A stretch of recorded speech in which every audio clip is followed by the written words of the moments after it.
welcome to Firstpost. Throughout the week, you're inundated with news, the heavy-duty kinds. So, since it's the weekend, we thought we'd bring you something different. The odd, the offbeat, the outlandish news that didn't make it to the headlines. Welcome to Beyond Bizarre. Now, imagine someone dressed up like an interactive doll, bouncing up and down, staring at you, and talking while repeating the same phrases over and over.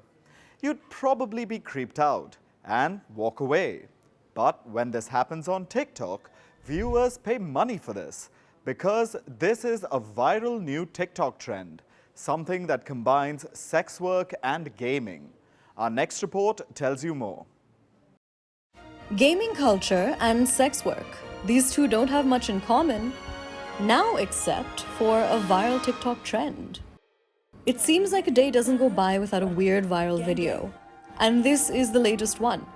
It's making the rounds on TikTok and headlines across the world. It shows a woman named Pinky Doll. She has a strange robotic tone, a penchant for tips, and a skill for staring without blinking. She live streams herself on TikTok, during which fans pay to leave her tips. Every time she receives money, the tip shows up in comments and she responds. Let's say you tip her, then send her an ice cream emoji. This is what she says. Throughout the live stream, she moves and talks robotically, imitating something called an NPC, or a non-playable character. What is that? NPCs exist in video games. They are side characters that a player's main character encounters. They're used to simulate different aspects of life, so NPCs can be shopkeepers, groupies, or even bystanders. Essentially, characters that are rarely important in the video game.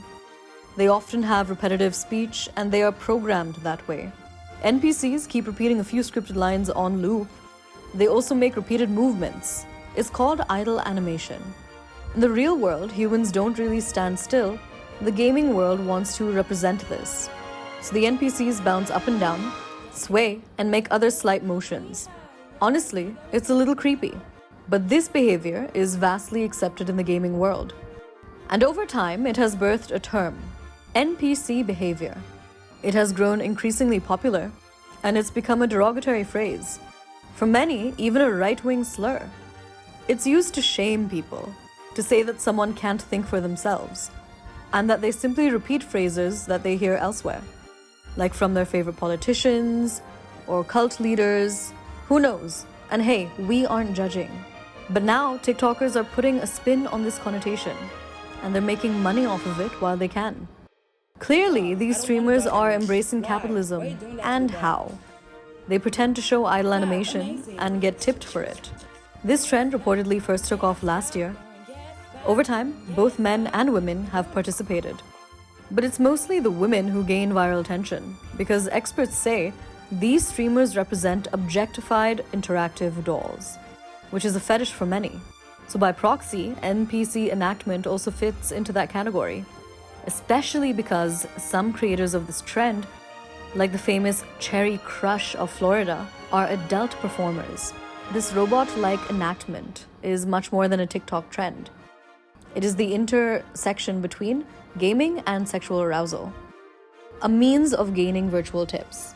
Maybe even a representation of the blurry line between humans and machines. A real-life representation of the perpetual millennial fear. Are we living in a simulation? A rose by any other name would smell as sweet. It's a popular adage from William Shakespeare. And the same can be said about poop. Not the sweet smell part though, obviously.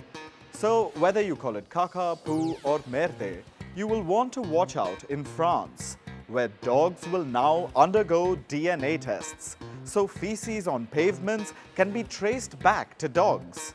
Our next report tells you more. You've probably heard of pet passports, but have you heard of pet genetic passports? It's a real thing. And it's all about dog poop, almost like a poop print of dogs. And yeah, we aren't kidding. The French town of Béziers has turned into a poop vigilante.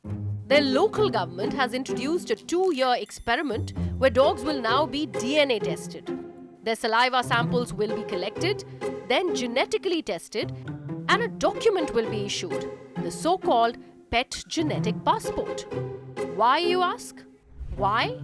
Because this French town has a poo problem. Its inhabitants are fed up with feces on pavements.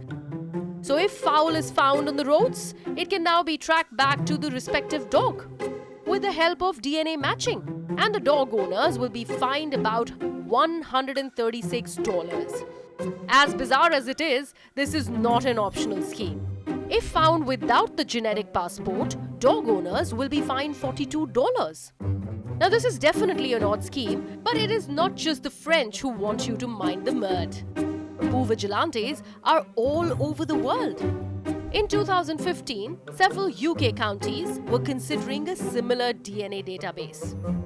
And then there are some who act as poop paparazzi, like an Englishman named Andrew Hawes, who clicks pictures of dog fowl and posts them on Facebook.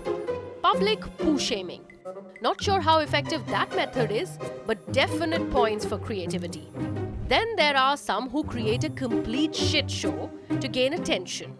In New York, a number of Instagram accounts show dog feces covered in glitter powder.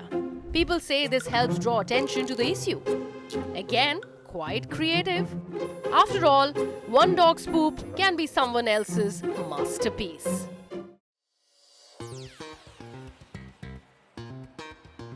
Have you heard of the term food coma? You know, it's when you eat so much food that you want to pass out. We've all been there. And a restaurant in Jordan gets it. So it wants to provide beds for the customers. Our next report tells you more.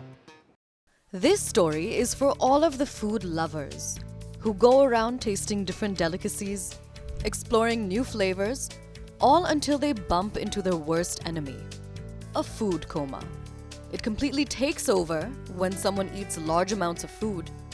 They enter a sweet state of sleep or lethargy. The heart says, "Give me more," but the brain is already dozing off. Well, don't worry, because a Jordanian restaurant has the perfect solution. They are celebrating the concept of eat and lay down. The restaurant offers a dish called mansaf. This is Jordan's national dish, and it is deemed to be quite heavy.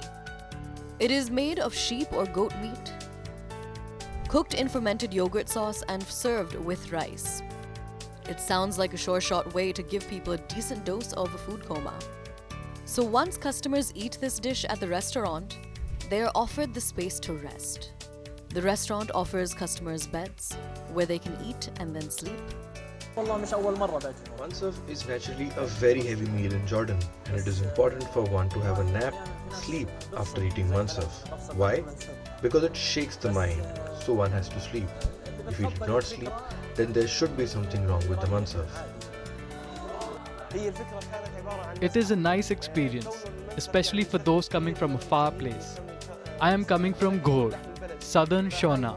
So if I ate mansaf when sleepy, I will become more sleepy. It will be difficult to drive for 50-60 kilometers. I think it is better to have some 1 hour rest than drive. This idea started as a joke for the restaurant, but most people think this is a seriously good idea. The idea started as a joke. Jamid yogurt, traditional ghee, and meat in preparing mansaf. These are heavy ingredients, so most people like to have a nap after eating mansaf, because ingredients are heavy and it is a heavy meal for the body. This is not the first time I come here. It is a new idea, but sometimes there are some people, including me, who get disconnected when they eat mansaf. For those who accept the idea, they can just rest. The idea is excellent. Clearly, the idea puts a spin on the mantra, eat, sleep, and repeat.